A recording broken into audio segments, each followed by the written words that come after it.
I do actually want to mention before we pivot a little bit, Mark, John Lynch had some nice things to say about a University of Oregon Duck. I don't know if you caught that towards the tail end of Oh, his talk.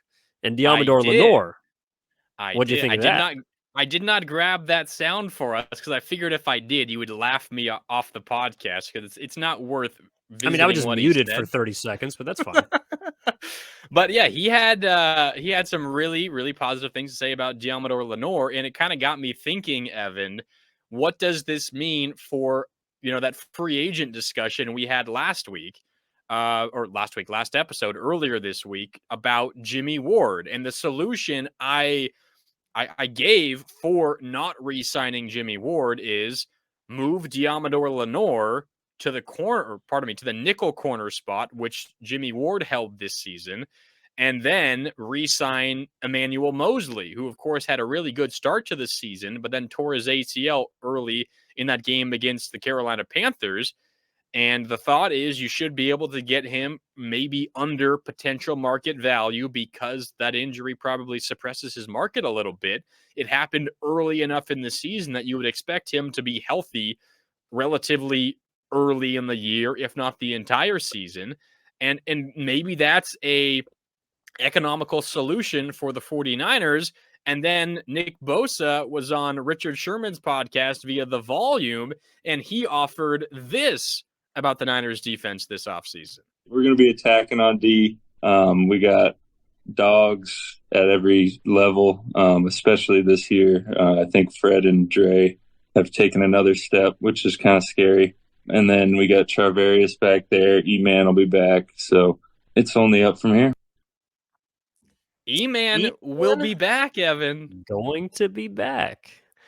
I do believe this makes 100% sense for the 49ers. And I do think that Diamador Lenore moving to the nickel, and John Lynch also referenced in that soundbite the fact that last year Lenore was sort of thrown into action, and that's how he was able to grow a lot and responded in relatively positive fashion. I know everyone's got some down games, but he did pretty well considering the situation he was thrust into.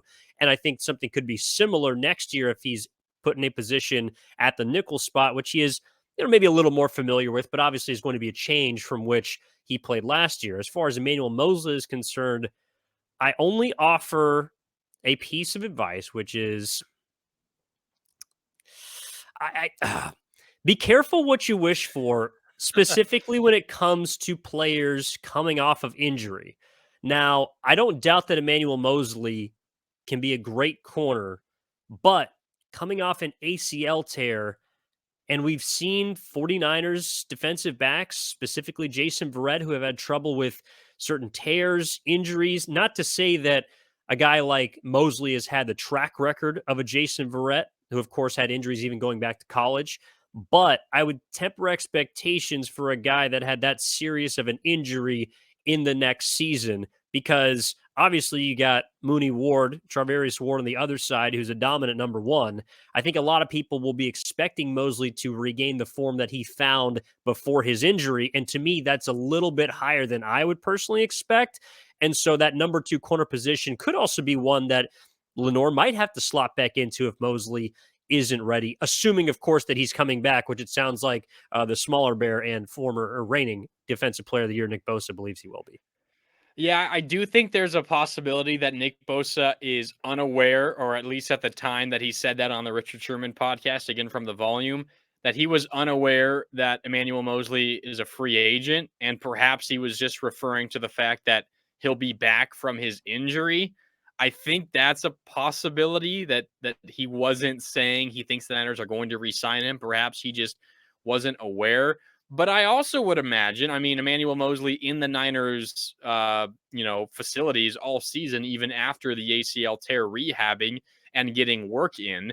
And if for whatever reason Emmanuel Moseley was giving off a certain energy or made it known that he wasn't going to be back next year, that Nick Bosa would probably know that as well. So it probably doesn't mean it's a done deal that you should, go and bet your whole life savings on Emmanuel Moseley returning, getting a contract and signing it with the Niners this offseason.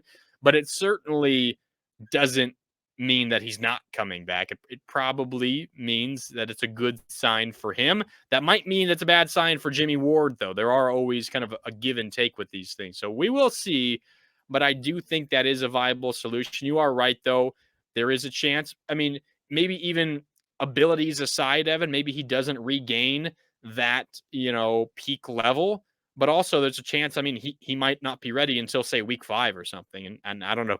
I don't know if you're willing to throw out Ambry Thomas as your starter for the first 4 weeks, or Giamador Lenore and someone else in the nickel. So you might have to figure it out. Maybe it's not the best solution, but for a Niner team that is trying to save pennies everywhere they can to make sure they can afford Nick Bosa and everyone else, it might be one of the better economical solutions, but we will see. Yeah, and that Bosa contract, we have, I believe, a lot of time to break down because, as the Niners have shown, they don't typically tend to do those things until close to the season. But you're right, he will get paid. I also think Moseley, on a quick note, is in a position where if he wants to come back, the Niners will be able to sign him. Typically, other teams don't tend to take flyers on injured players unless they've kind of been in and around their system.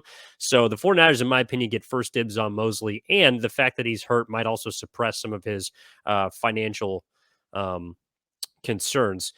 Speaking of free agency and something that might be able to allure some potential free agents to San Francisco is the first annual NFL Players Association report card, Mark, which I, at face value, kind of like. I think it's pretty interesting. Now, not all the categories I was necessarily astounded or interested in, I should say.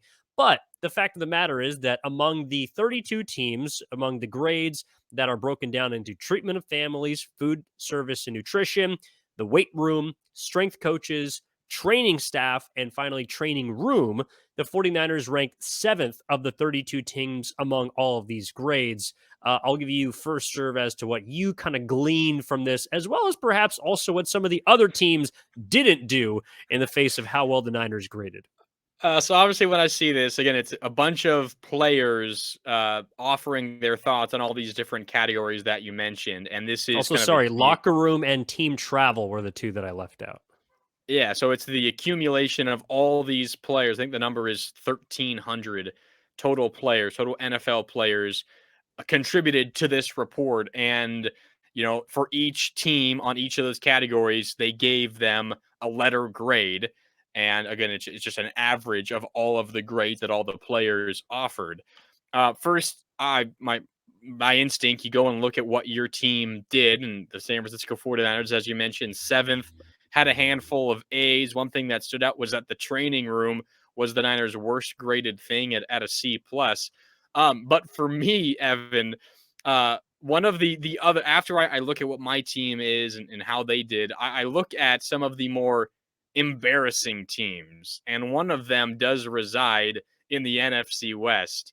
And it is the Arizona Cardinals, to no one's surprise. If you had to guess the most dysfunctional locker room, dysfunctional team, dysfunctional organization in the NFC West, I think 95% of our listeners would probably say the Arizona Cardinals.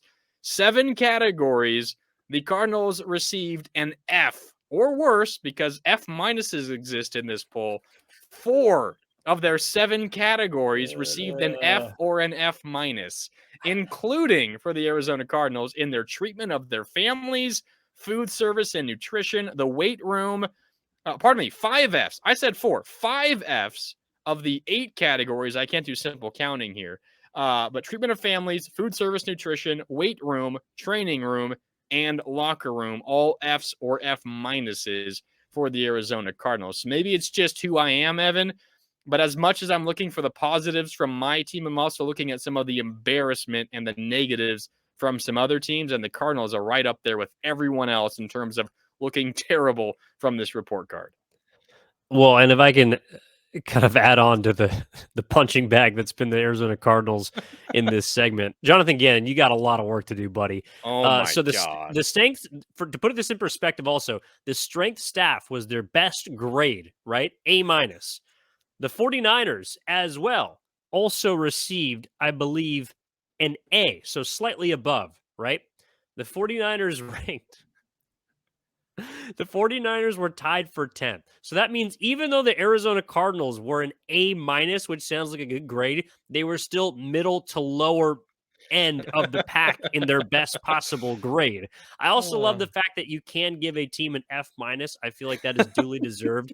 But the fact that the fact that the Arizona Cardinals were worse than the Cincinnati Bengals, who historically have been one of the cheapest organizations in football from the time that they were founded to now. There is a reason why I believe that the Cincinnati Bengals draft a lot of high profile college players. It's because their scouting staff is bare and slim to none. They do not spend money on their team, they do not spend money on their players. They also received, I believe, 3 Fs, so less Fs than the Arizona Cardinals, the cheapest and to a lot of places. I know that they've been to the Super Bowl recently, but they do not invest in their own players. The Bengals do, and the Cardinals were worse than them.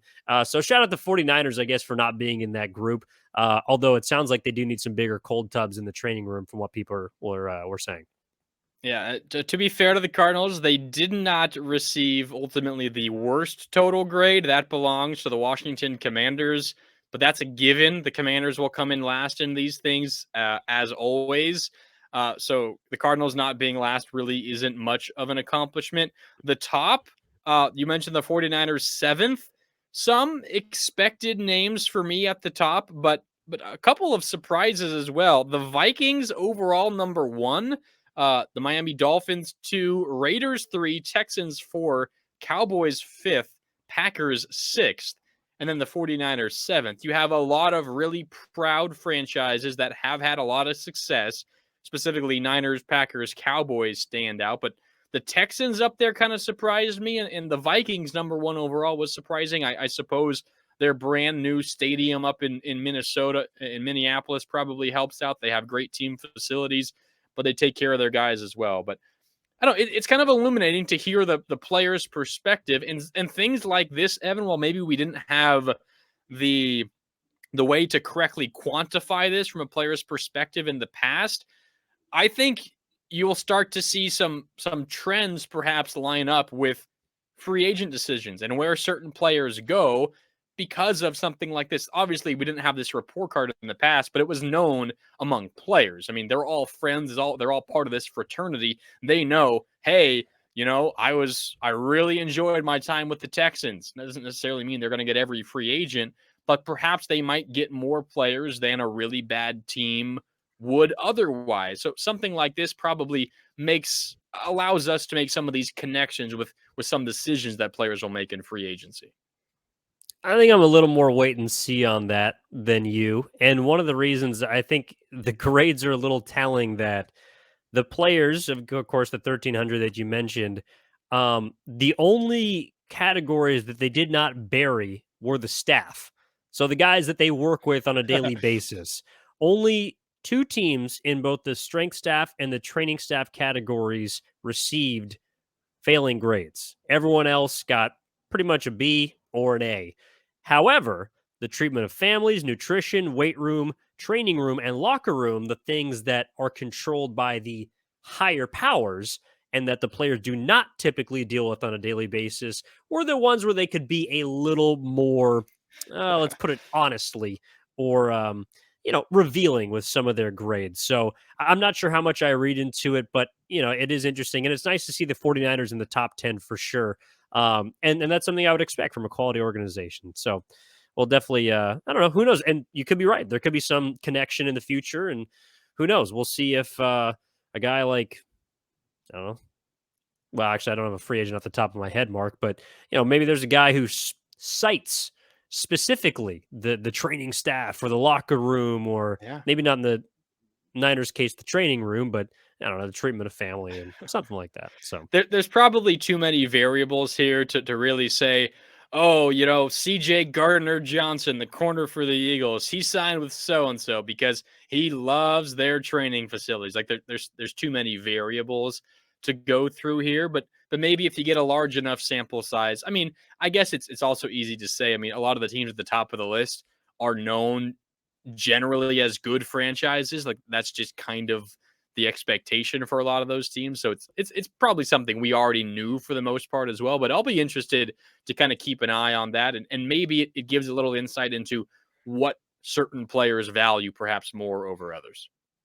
Yeah, also a lot of those teams at the top, quality teams, as I would imagine the largest category that matters in the factor of a free agency decision would be roster. So the 49ers got an A in that category as far as I'm concerned, Mark, and we can hand out our own grades on the next episode, but that'll be coming at you next week, next Tuesday. Again, off-season schedule Tuesday and Thursday here for the 415ers. We appreciate you tuning in. Mark, my man, thank you. Let's chat next week. Sounds good. I've been looking forward to it already. All right. Please download, rate, subscribe wherever you get your podcast. 5 stars appreciated. That's Mark. I'm Evan. We'll talk to you next time.